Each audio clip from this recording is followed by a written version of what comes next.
माननीय जितेंद्र सिंह जी, शहजाद, मेरे दोस्त जस्सी और उपस्थित देवियों सज्जनों,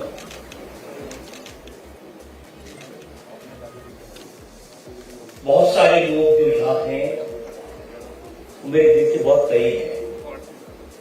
शहजाद, जस्सी, चिराग के फादर, बरसों का मेरा एक रिश्ता था उनके साथ, और उनके साथ भी रिश्ते में खाना, जायका, स्वाद, टेस्ट ये बहुत इंपॉर्टेंट था।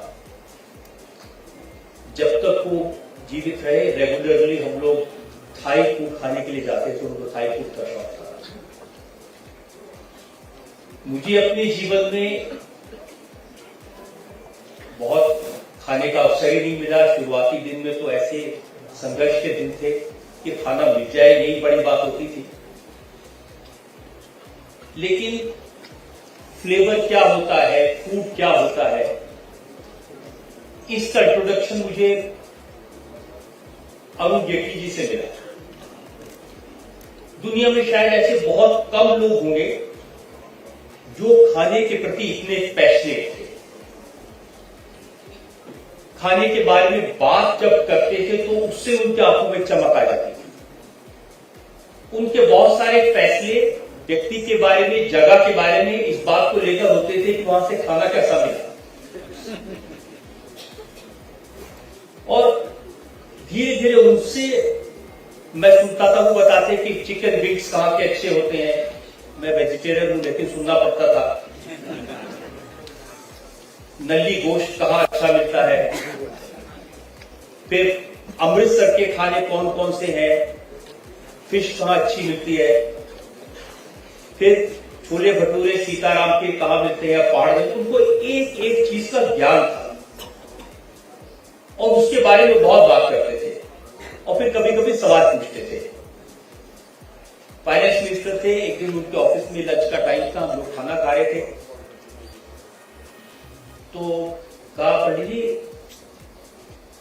Where do you get the best rogan josh? तो मैंने कहा, आपको पता है ना, वेजिटेरियन आदमी हूं, मुझे क्या पता रोगन जोश? जर्नलिस्ट हो यार, यू हैव टू नो, पता होना चाहिए। तो मैंने कहा, मुझे पता नहीं, आप बता दीजिए। देखो, बेस्ट रोगन जोश 10 minutes away from your house, greater Kailash में, मोती महल। तो मैंने कहा, चलिए अच्छा है। नहीं यार, it doesn't stop here. Where do get rogan josh better than the best? तो मैंने कहा, जी बताइए। और जो उनकी आंख में शरारत, जो चमक थी रोगन जोश की बात करते हुए, this is the best rogan जोश इज इन योर हाउस। अब तुम तो खाते नहीं हो यार। तो मैंने कहा, चलिए अच्छी बात है, मैं ऋतु को बोलूंगा कि अरे यार, बात यहां खत्म नहीं हो रही है। तो मैंने पूछा, क्या करना है, क्या कहां बात खत्म होगी? अरे यार, मैं शाम को आऊंगा, रोगन जोश और कड़ा रोटी चाहिए मुझे। वो कहने के लिए उन्होंने इतना किस्सा गढ़ा, और मैं देखता था कि ऋतु से, मेरी wife she is also foodie, उनको भी खाने का बहुत शौक है।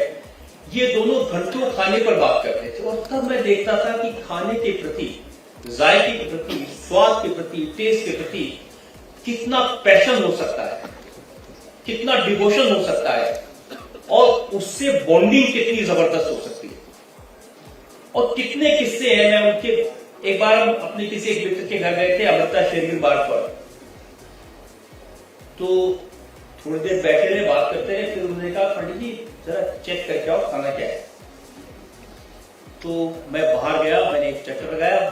तब तक मैं खाने के बारे में काफी कुछ सीख चुका था उनसे और ऋतु की बातों से। तो मैंने कहा कि इटालियन डेलिकेसीज है। कहते यार, मैं चलता हूं देखने। वो गए मेरे साथ, एक राउंड लगाया। कहते, हम यहाँ क्या बैंगन और आलू खाने आए? तो मैंने क्या करना है? कहता, तुम वो पीछे के दरवाजे से जाके अपनी गाड़ी में बैठो, मेरी गाड़ी इधर खड़ी रहेगी, गुलाटी चलते हैं। His passion for food, his जायका, स्वाद क्या होना चाहिए, ये और फिर रास्ते में बड़े गुस्से में थे, कहते हैं यार घर ले लिया अमृतसर शेर मार्ग पे, अमृतसर शेर मार्ग पे रहते हैं और खाने की तमीज नहीं है। तो मैंने कहा जी वो बड़ी इटालियन डेलिकेसी, नहीं यार ये तो फूड होता है। जब वो चुनाव लड़ने लगे पहली बार 2014 में लोकसभा का, तो कॉन्स्टिट्यूंसी कौन सी होगी इसमें बहुत बड़ा रोल इस बात का था कि अमृतसर में ही लड़ेंगे, वहां बार बार जाना होगा तो खाना अच्छा मिलेगा। और अमृतसर के फूड को लेकर वो एक एक घंटा बोल सकते थे। और फिर फैशन, लुक्स, जिसको आज हम इंडिया का फ्लेवर कहते हैं, इंडिया के टेक्सटाइल कहते हैं, इंडिया की खादी कहते हैं, उनको फैशन का, कपड़े पहनने का बहुत शौक था और घड़ियों का बहुत शौक था। और किसी से भी मिलते थे तो पहले उसकी घड़ी देखते थे, फिर अपनी दिखाते थे, देखो ये मेरी है। टाई कौन सी होगी, कब सूट कौन सा, ऐसे हाथ लगाया।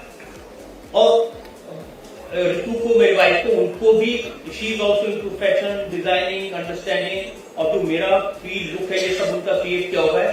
तो इस पर भी दोनों घंटों बातें करते थे।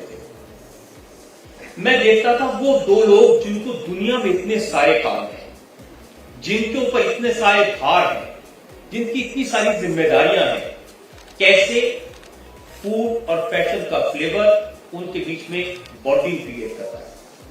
और आज इस सभागार में जो लोग बैठे हैं, आप सबको ऐसी बॉन्डिंग, ऐसा ही फैशन, ऐसा ही फ्लेवर क्रिएट करता है। और मैं समझता हूं कि जो लोग अपना समय फ्लेवर्स के लिए लगाते हैं, उसके प्रति पैशनेट होते हैं, उनके प्रति हमारा सच्चा ट्रिब्यूट यही हो सकता है कि जो इंडिया का फ्लेवर है, जो भारत का जायका है, ये दुनिया के कोने कोने में फैले, ये हम सबकी जिम्मेदारी है। और हम मीडिया में हैं, हम कोशिश करेंगे अपनी जिम्मेदारी को। मैं बहुत बहुत धन्यवाद करना चाहता हूँ शहनाज पूनावाला का, उन्होंने मुझे यहाँ बुलाया और आज इस बहाने से मुझे अरुण जी को याद करने का मौका मिला, उनके पैशन को याद करने का मौका मिला और देश के लिए, दुनिया के लिए उनका जो कॉन्ट्रीब्यूशन था, मुझे लगता है कि ये जो आज हम समारोह कर रहे हैं, ये उनके प्रति सच्ची श्रद्धांजलि है। बहुत बहुत धन्यवाद।